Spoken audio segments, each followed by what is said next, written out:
So our workforce is almost 21,000 people around the world, and it's grown quickly over the years because the company has been growing so quickly.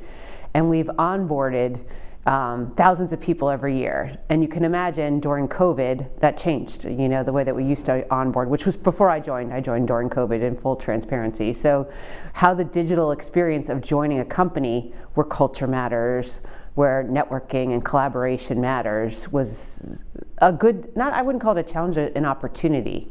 And because we are in the business of building digital experience, in particular employee experience, I was lucky enough, sort of kid in a candy store, to be able to use our platform to do that.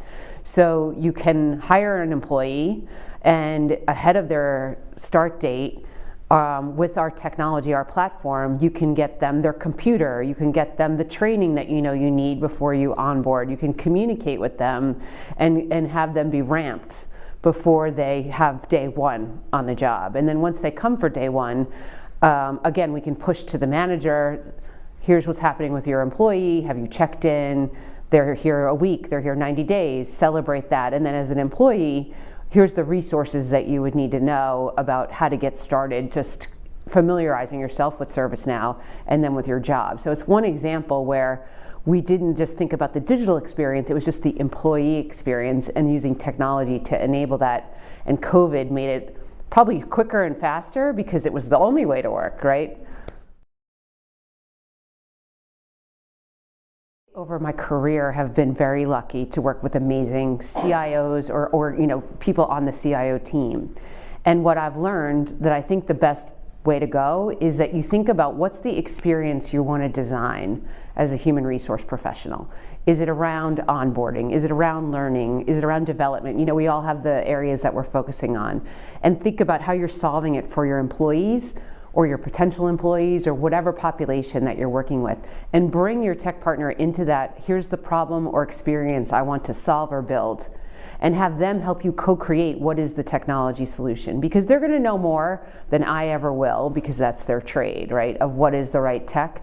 But together, learning about what are the requirements, what are the experiences, what are the trade-offs, could be cost, could be time, could be whatever, resourcing, and then make those decisions together. But I rely really heavily on my tech partner to guide me on what's the right product. I think that they also then rely on me to be able to think about what is the problem to solve, what's the agility, being okay with a minimum viable product. Like, there's a trade-off, we both organizations need to make, but I really think your partner matters in this.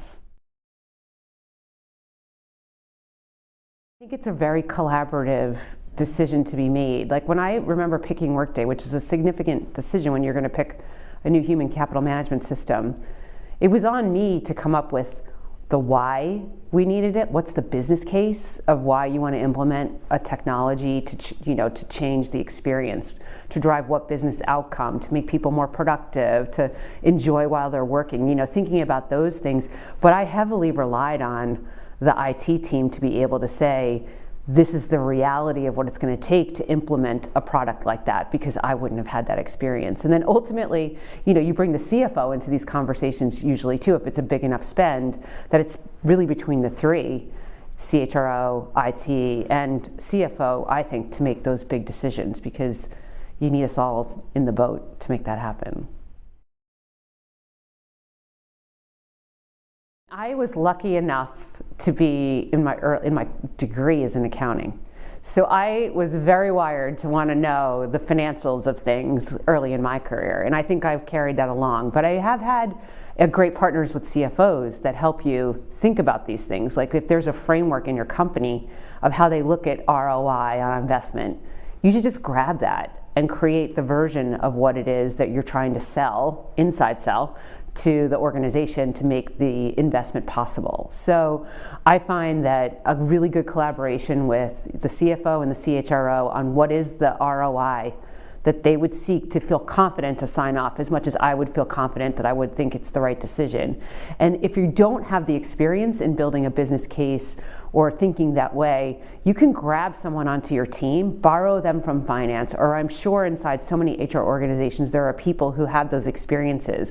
Give them a shot at being able to build the ROI, the business case for your your programs, not just your tech programs, but your programs, because then you get into a conversation with all the business leads that it's a way easier conversation to say, this is going to reduce your attrition, it's going to save us this much money, it's going to make us go this much faster, you're going to get to your dreams on the business side because the HR strategy is tied to the business strategy. It's one strategy. And I think having the financials nailed down, the pros and cons of a decision, and having that savviness in those conversations makes the sell a lot easier than having to go back and do the homework.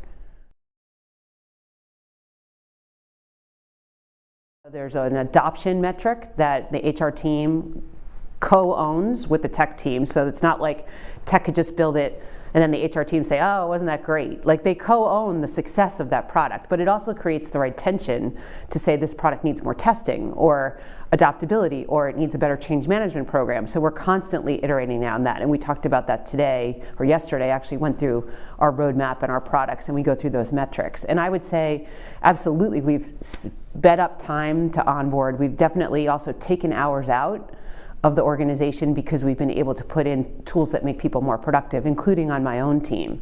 So saving, thousands of hours in a month because we've been able to automate tasks. And we have something called the Creator Workflow, which is a low-code, no-code technology that enables people who are not technologists to be able to build apps on top of our tech. So on my team, there's I think it's about 60 people now that are certified in low-code, no-code.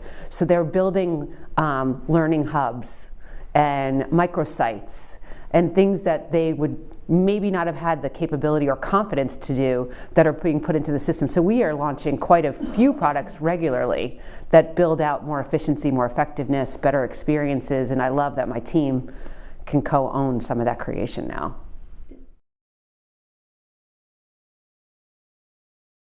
Technology's caught up to the conversation on skills.